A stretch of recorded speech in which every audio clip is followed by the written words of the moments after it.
जगदीश की दो बेटियां सीता और गीता थीं।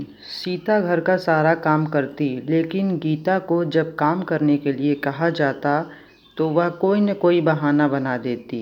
सीता बड़ी थी, इसलिए जगदीश ने उसकी शादी सोनपुर गांव में कर दी। उसका पति किसान था, वह खेती करता था। सीता शादी करके अपने घर आ गई। कुछ दिन बाद गीता की शादी भी सोनपुर गांव में हो गई। दोनों बहनों का घर एक पास था, लेकिन गीता का पति शहर में काम करता था, इसलिए उसका घर सीता से अच्छा था।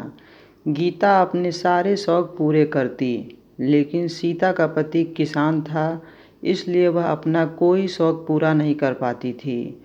एक साल गांव में सूखा पड़ा, सभी लोगों की ज़मीन पर अनाज पैदा नहीं हुआ। सीता की हालत खराब हो गई, उसके पास खाने को भी पैसे नहीं थे। थोड़ा बहुत अनाज बचा था, उसी को वह खा रहे थे। एक दिन बहुत तेज़ से बारिश आई, उसमें उसका घर गिर गया। अब सीता का रो रो कर बुरा हाल हो गया। वह सोचने लगी, सूखे की वजह से न खेती हुई और न ही घर बचा। तभी गीता वहाँ आई और सीता से बोली, तुम मेरे घर में कुछ दिन के लिए रह सकती हो, लेकिन तुम्हें मेरे घर का सारा काम करना पड़ेगा। अगर तुम मेरे घर का सारा काम करोगी तो मैं तुम्हें खाने और रहने के लिए एक छोटी सी जगह दे दूंगी। सीता मान गई और गीता के घर रहने लगी। गीता सीता से सारा काम करवाती और बचा कुचा खाना ही उसे देती। कभी कभी तो खाने को भी नहीं मिलता। इसी तरह कई दिन बीते।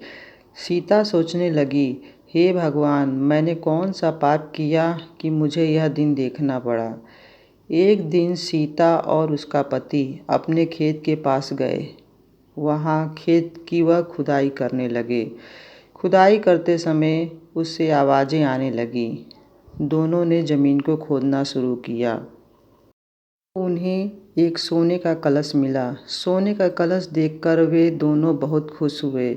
कलश में हाथ डालकर देखा तो उसमें रुपए थे। सीमा और उसका पति कलश को घर लेकर आए और सारे पैसे निकाल लिए। सीता ने अपने पति से कहा, क्यों न हम इस पैसे से अपना घर बनवा लें और मेहनत मजदूरी करके रोजी रोटी का इंतज़ाम कर लेंगे। सीता का पति मान गया, वह अपना घर बनवाने लगा। सीता का घर बनते देख उसकी बहन गीता आश्चर्यचकित हो गई। बस सोच रही थी, मेरी बहन सीता के पास खाने को पैसे नहीं थे, रहने को घर नहीं, उसके पास इतना पैसा कहाँ से आया। गीता ने सीता से पूछा, तुम्हारे पास पैसे कहाँ से आए। सीता ने गीता को कुछ नहीं बताया। सीता का घर बनके तैयार हो गया और सीता अपने घर में सोने का कलश लेकर चली गई। सीता ने अपने पति से कहा, हम लोग अपने घर में तो आ गए, अब हमारे पास खाने को पैसे नहीं हैं। अब हमें खाने के पैसे के लिए इंतज़ाम करना होगा। उसका पति पैसों के लिए काम करने शहर गया। उधर गीता घर की सफाई कर रही थी। तभी सोने का कलश उसके हाथ से लगा और ज़मीन पर गिरा। उसने देखा बहुत सारे पैसे घर में बिखरे हुए हैं। उसने पैसों को उठाया और रख दिया। शाम को जब उसका पति आया तो उसने सारी बात बताई। उसका पति तुरंत सोने का कलश लेकर आया। फिर उसने हाथ डाला तो उसमें बहुत सारे पैसे थे। अब सीता और उसका पति समझ गए कि इसमें हाथ डालने से पैसे निकलते हैं। इतना पैसा उनके घर में हो गया कि वह ज़रूरत की सारा सामान खरीद कर ले आए। बहन गीता सोचने लगी कि आखिर ऐसा क्या हुआ कि मेरी बहन के घर में सब सुख सुविधा हो गई। एक दिन सीता खेत में गई थी। तभी गीता चुपके से सीता के घर में पता लगाने गई। वह उसके घर में खोज ही रही थी, तभी उसे सोने का कलश दिखाई दिया जिसमें बहुत से पैसे थे। गीता चुपके से सोने के कलश को लेकर घर पर आ गई। गीता ने सोने के कलश को अलमारी में छुपा कर रख दिया।